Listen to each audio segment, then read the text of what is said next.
ይህ አብሪ ሚዲያ ነው። አብሪ ሚዲያ አንድነትና ፍቅርን በማጎልበት ሰላምና እድገትን በማስፈን ረገድ የበኩሉን አስተዋጽኦ ለማበርከት የሚሰራ ሚዲያ ነው። አብሪ ብሩህ ዘመንን አብሳሪ። አብሪ ሚዲያን ሰብስክራይብ፣ ሼር ያድርጉ። ሰላም ጤና ይስጥልኝ። እንደምን አላችሁ? እነሆ ስለ ጦርነት ልናወራ ነው። እንግዲህ ስለ ጦርነት እንድናወራ ተፈርዶብናል። እናውራ። ያው ስለ ጦርነት ስናወራ ጦርነት የሚጠፋበትን መንገድ ስንወያይ ነው እንግዲህ ሰላም የሚመጣው። ጦረኞችን፣ ሴረኞችን፣ አገር አፍራሾችን ስንመክት ነው። ምክንያቱም ጦርነት በአንድ ወገን ፍላጎት ሊቀር ስለማይችል ማለት ነው። እንግዲህ የምናወራው አሁን ህወሓት ጦርነት ተከፈተብኝ በሚለው በምዕራብ ግንባር በኩል ስላለው ሁኔታ ነው የምንነጋገረው። እንግዲህ ህወሓት በምዕራብ ትግራይ በኩል ጦርነት ተከፍቶብኛል ብሏል። ምዕራብ ትግራይ በማን እጅ ነበር ብለን እንጠይቃለን።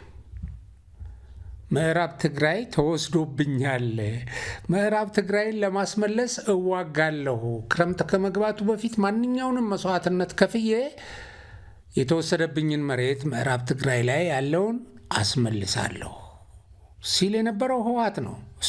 ምዕራብ ትግራይ በፌዴራል መንግስትና በአካባቢው ነዋሪዎች እጅ ነው ያለው። ምዕራብ ትግራይን የሚቆጣጠረው የተከዜ ዘብ፣ ምዕራብ ትግራይ ላይ ደግሞ የሚኖሩት ምዕራብ ትግራይ ላይ ይኖሩ የነበሩ ሰዎች ናቸው። እና ምዕራብ ትግራይ ተወስዶብኛል ብሎ ኮምፕሌን ሲያደርግ የነበረ ህወሓት ምዕራብ ትግራይ ላይ ውጊያ ተከፈተብኝ ሲል አስቂኝ አይሆንም? ኦኬ። ስለዚህ ምንድነው ምዕራብ ትግራይ አስመልሳለሁ ባለው መሰረት በሌላ አቅጣጫ መጥቶ ምዕራብ ትግራይ ላይ ውጊያ የከፈተው ህወሓት መሆኑን ምንም ማስተባበል አይቻልም። አስለቅቃለሁ ያልከው ምዕራብ ትግራይ ተነጥቅ ያለው በእኔ እጅ አይደለም። ይሄ የተከዜ ሚሊሻ እየተባለ በየጊዜው ስልጠና እየወሰደ የሰሊጥ መሬት ምናምን እንደዚህ ወስደው እያልክ አንተም ፕሮፓጋንዲስቶች ይሄ ዲጂታል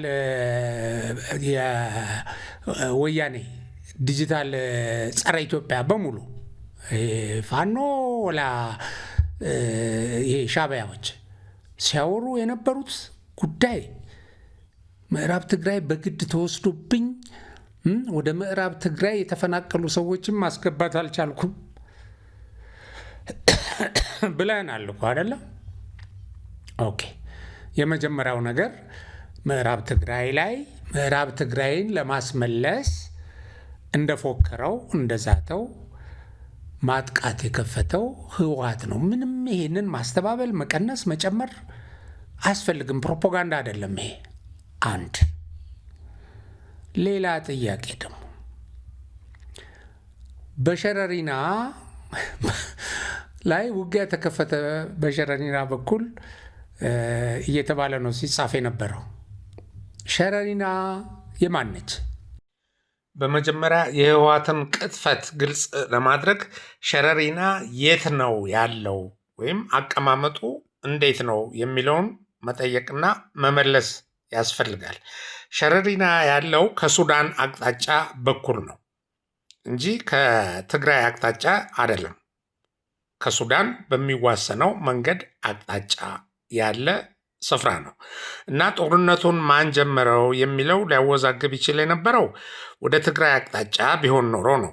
ከትግራይ ተጉዘው በኤርትራ አድርገው የሱዳን መሬት ተጠቅመው ወደ ሁመራ አቅጣጫ በማቅናት ሸረሪናና በረከት ላይ የጀመሩት ጦርነት ሌላ የጀመረው አስመስለው ፕሮፓጋንዳ ለመስራት መሞከራቸው ግጭቱ የተጀመረበት አካባቢና አቅጣጫ ለማያውቁ ሊያወናብዳቸው ይችላል። ግን ይሄን አካባቢ ለሚያውቁ ሰዎች በጣም ግልጽ ነው። ሸረሪና ላይ እንዲህ ውጊያ ተካሂዶ ምን ያልን አሁን እኛም እነሱም ሲዘግቡ ቆይተዋል። ሸረሪና የምትባለው መሬት የማን ነች? ምድሯ የትግራይ ነች? የኢትዮጵያ ነች? ማለት ትግራይን ሳይጨምር ባለው ወይ ይሄ ምዕራብ ትግራይን ሲቆጣጠር ያለው አካል እሱ በሱ ስር ያለች ነች? የማን ነች እቺ መሬት? ብለን ስንጠይቅ ሸረሪና ሱዳን ውስጥ ያለ ኢትዮጵያ ጠረፍ ላይ የሚገኝ ለወልቃይት ለዚህ ለሁመራ አካባቢ የሚያዋስን ቦታ ነው ሸረሪና። ስለዚህ ሸረሪና ላይ የህወሓት ሰራዊት ተመታ ሲባል ምን ማለት ነው? ሱዳን መሬት ላይ ሆኖ ከባዕዳን ጋር አብሮ ከሌሎች አሽከሮቹም ጋር በተወሰነ ደረጃ አሁን ይሄ ጽምዶ የሚባል የተጣመረበት ሁኔታ የለም። ብጥስጥሱ ነው የወጣው። ብጥስጥሱ የዚህ ውጊያ ትልቁ ስኬት ይሄን ትስስር መበጣጠሱ ነው። የታቀደው ምን እንደነበር ነግራቸዋለሁ። እኔ ለኤርትራም ለሱዳንም ለትግራይም ለአማራ ክልልም የሚያዋስን ቦታ ነው። እዚህ ጋር ነው ውጊያ የተከፈተው። እዚህ ጋር ውጊያ ተከፍቶ ምን ለማሳካት ቀጥሎ ምን ለማድረግ ታስቦ እንደነበረ እንነጋገርበታለን። አሁን የተወሰኑ እንትኖች ከሱዳን አካባቢም የተወሰነች ጩኸት መሬቴ ላይ ውጊያ ምናምን የምትል አለች። ኤርትራ ፕሬስም ላይ እንደዚች አይነት ነገር አይቻለሁ። ኦኬ፣ እቺ ታቀዳ ነው። ጦርነቱን ቀጠናዊ ለማድረግ ነው። ምናልባትም ያ የህወሓት ጉጅሌ ሁመራን በግማሽ ቀን ውስጥ ይዛለ ተብሎ ስምሪት ተሰጥቶት ነው የመጣው። ለምን እንደዚህ ደፈሩ፣ እንዴት አይነት ትንታኔ ነው የሚለውንም እናያለን። እሱ ቢይዝ ኖሮ የሻዕቢያ ሰራዊት ከዛ ለመግባት ከሱዳን ከግብፅ ሎጂስቲክ ለማስገባት ሰራዊት ድጋፍ ሰጪ ሰራዊት ለማስገባት የአማራ ክልልን ኃይል ለማምጣት ከመሃል ያለውን ደግሞ የቲፒኤልኤፍን ሰራዊት አምጥቶ እዛ ያለውን ኃይል በአጭር ጊዜ አጥፍተው ይሄን የማድረግ ነበር ሀሳባቸው። ሌላ ደግሞ ቺን ጦርነት ፈጥነው እንዲጀምሯት ምናልባት ከነሱ ካቀዱበት ቀን ውጪ ጦርነት ለማድረግ አቅደዋል። መንግስትም ያውቃል፣ ይሄንን ተዘጋጅተዋል።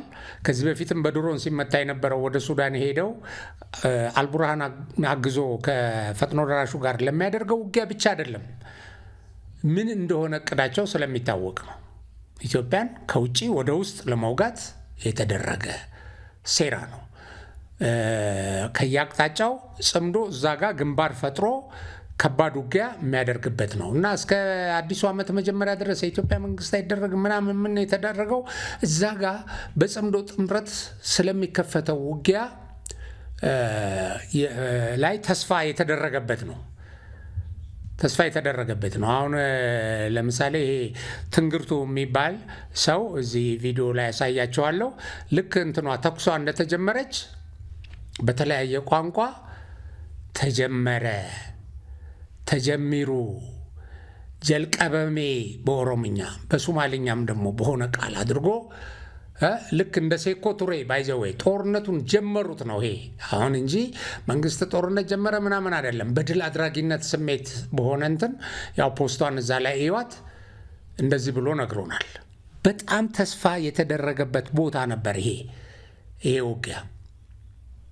የሚያሳዝነው ነገር ግን ተቀጨ ባላሰቡት ሁኔታ እዛ ቦታ ላይ ይኖራል ብለው ያልጠበቁት ኃይል ነው የመታቸው። መምታት አይደለም መምታት የሚለው አይገልጸውም፣ ባይዘው የቀጠቀጣቸው እና አንድ የተማረከ ተናገረ ተብሎ እዚህ ማህበራዊ ሚዲያ ላይ ሲዘዋወር ያየሁት አለ እና ምንም አይነት ድምፅ ሳንሰማ ፍንዳታ ብቻ ማለት ሲቀጣጠል ነው ያየ ነው ይላል አለ። አሁን ይሄ ቃጠሎ የተለቀቀ አለ።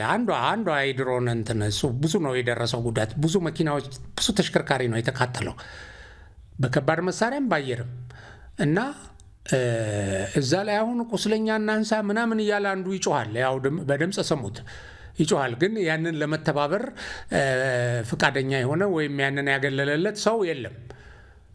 እየተሯሯጡ ነበረ በጭንቀት። ያላሰቡት ቦታ ላይ ነው የመታቸው፣ ባላሰቡት ሁኔታ ማለት ነው። እና ይሄንን ሊከፍቱ እንደሚችሉ አስቀድሞ በደንብ በመረጃ ተደርሶበት በቂ ዝግጅት ተደርጓል። በሜካናይዝድ የተደረገው ውጊያ ብለው ገልጸዋል ራሳቸው ቲፒኤልኤፎች። ሜካናይዝድ እዛ ቦታ ላይ እንዴት ሄደ? እንዴት ተጓጓዘ? ፋኖ መንገድ ዘግቶ ያስቆማል ተብሎ አልነበረም? እዚህ ጋር ነው አሁን ትልቁ መመለስ ያለባችሁ ጥያቄ። የኢትዮጵያን ሰራዊት እናቆማለን ምናምን ብላችሁ ስትፎክሩ ከጀርባው ታዝለን የትም አይሄድም ስንል የነበረው ለምን አላቆማችሁትም? ለምን አሁን ያው እንትናም ስትነግረን ፈትለወርቅም ስትነግረን ሞንጆሪኖ 8 እዝ 4 ሜካናይዝድ ከነ አጋሮቹ ከነ ደጋፊዎቹ ከነ ሎጂስቲክ ገባ ከበበን አለች። በየት በኩል መጣ ሞንጆሪኖ? ጽምዶ ምን ይሰራ ነበረ?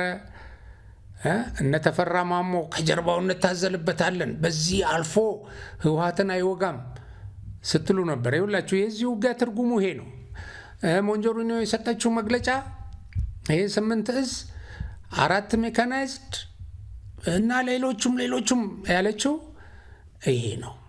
የኢትዮጵያን ሰራዊት ሞቢላይዜሽን አታቆሙትም። ተጣጣፊ፣ ፈጣን፣ ተወርዋሪ ነው የኢትዮጵያ ሰራዊት። ሙሉ የሎጂስቲክ አቅሙን ይዞ ተንቀሳቅሷል። አስፈላጊ ነው ያለበት ቦታ ላይ ሰፍሯል። እና አሁን እዚህ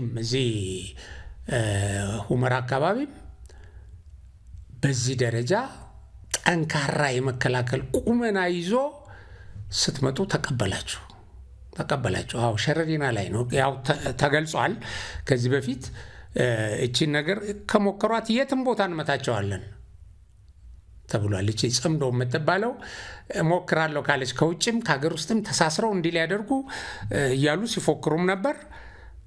እቺ የመጀመሪያዋ መታ ቦታ የምትይዘው ቁመናው አነስተኛ ነው፣ አልተዘጋጀም፣ ሳይዘጋጅ እንምታው ተብሎ የመጣ እሱ ቦታ ከያዘ በኋላ እንግዲህ ሌላ ኃይል ከመሃል ትግራይም ከኤርትራም ከሱዳንም አምጥቶ ያን ቀጠና የጦርነት ቀጠና አድርጎ እዛ አካባቢ ጠላት፣ የውጭ ጠላትና የሀገር ውስጥ ጠላት ተላላኪና ላኪ እንዲተሳሰሩ ታርጌት ተደርጎ የተከፈተ ውጊያ ነው። ባይዘው የውጊያው ግብ እንደዚህ በቀላሉ የምታዩት አይደለም። በጣም ቁልፍና ስትራቴጂክ ቦታ ነው ይሄ የወልቃይት አካባቢ። ያውን በረከት ይሄ ውጊያው ተከፈተ የሚባልበት አካባቢ ከሁመራ የተከዘን ድልድይ ተሻግረ 5 ኪሎ ሜትር ላይ ኦምና ሀጀር አለ። የኤርትራ ከተማ ነው። እዛ የሻዕቢያ ወታደራዊ ቤዝ አለ። ሸረሪና